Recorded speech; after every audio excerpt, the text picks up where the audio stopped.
늦게 잠들고 지각하는 일이 자꾸 반복돼요.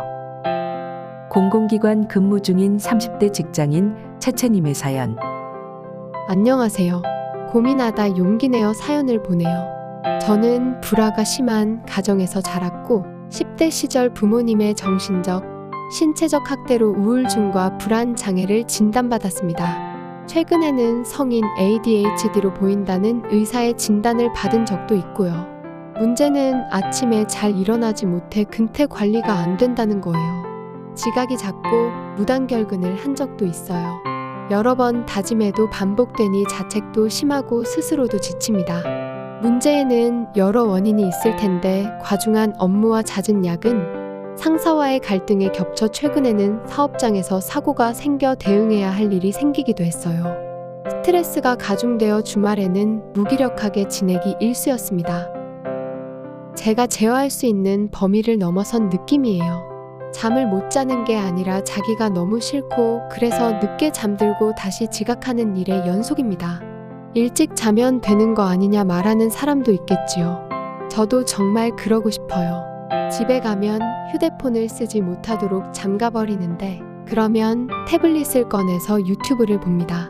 행동을 제약하는 것만으로는 문제가 해결되지 않을 것 같아요. 제가 왜 이러는지 그리고 어떻게 스스로를 달래야 하는지 알고 싶습니다.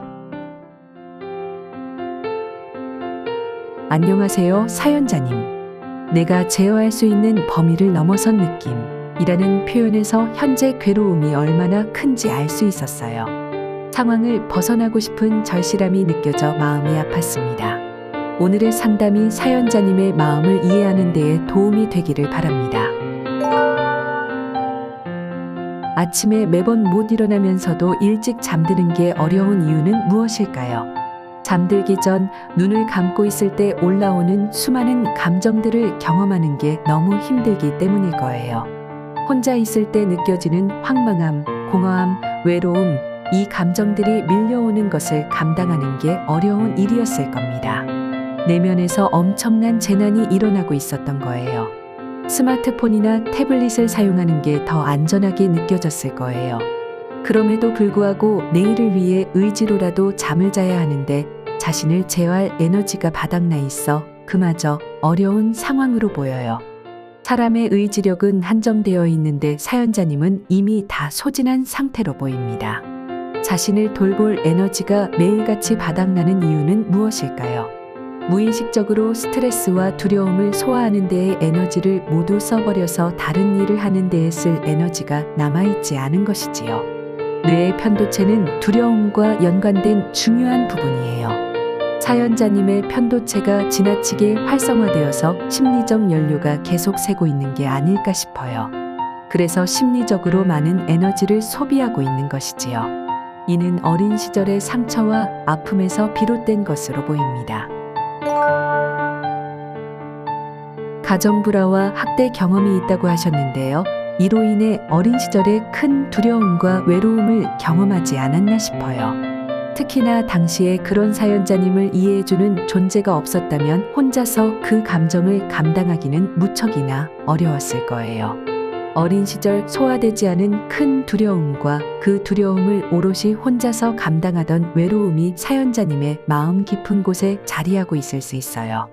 성인이 되고 나서는 남들처럼 아무렇지 않은 척 살아가느라 그 두려움은 더더욱 무의식 속으로 밀려났을 테고요. 의식하지 못하는 무의식 속에서 항상 그 두려움과 싸우고 있으니 에너지가 쉽게 바닥날 수밖에요. 어린 시절의 상처와 아픔이 만들어낸 자아가 무의식 속에 자리 잡은 것을 심리학에서는 내면아이라고 하는데요.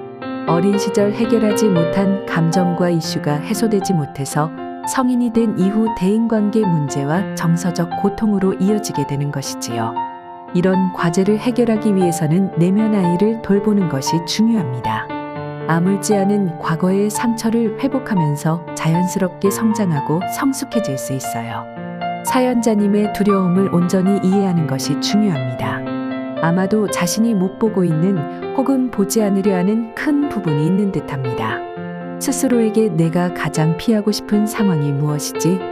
내가 가장 두려워하는 순간이 무엇이지? 라고 질문해 보세요. 자신이 피하고 싶은 상황과 가장 핵심이 되는 두려움이 무엇인지 찾고 마주해 보세요. 그리고 그 두려움을 떠올릴 때 신체에서 어떤 반응을 보이는지 느껴보세요. 그러면 두려움을 가장 처음 유발한 어린 시절의 기억을 떠올릴 수 있을 거예요. 그때 내가 느꼈던 감정을 있는 그대로 경험하는 과정이 필요합니다. 감정은 회피하면 커지고 마주하면 흘러갈 수 있어요. 상처받은 어린 사연자님의 고통을 어른 사연자님이 충분히 살펴보고 이해하는 시간이 필요해요. 이런 단계가 쉽지 않기 때문에 정신건강 전문의 혹은 심리상담가의 도움을 받아 차근차근히 해보는 것도 방법입니다. 두 번째로는 평소에 불편한 감정이 올라올 때 그 감정을 하나씩 떼어보는 연습을 해보세요. 감정을 회피하는 이유는 너무 크고 막막하게 느껴져서일 텐데요. 이럴 땐 스마트폰을 이용해 도망치지 않고 가만히 마음을 들여다보며 감정을 하나씩 떼어보세요. 그러면 불편해, 짜증나, 외로워 등 많은 감정이 나올 수 있지요. 혹은 이해받고 싶어, 너무 힘들어, 진짜 왜 사는지 모르겠어 등등 앞뒤가 맞지 않는 말들을 토해내듯 꺼내도 괜찮아요. 그렇게 언어화하면 구체적으로 내 마음에 무엇이 있는지 이해할 수 있을 거예요. 가장 중요한 건 비판이나 평가 없이 내 안에 이런 게 있구나 하고 수용하는 자세예요.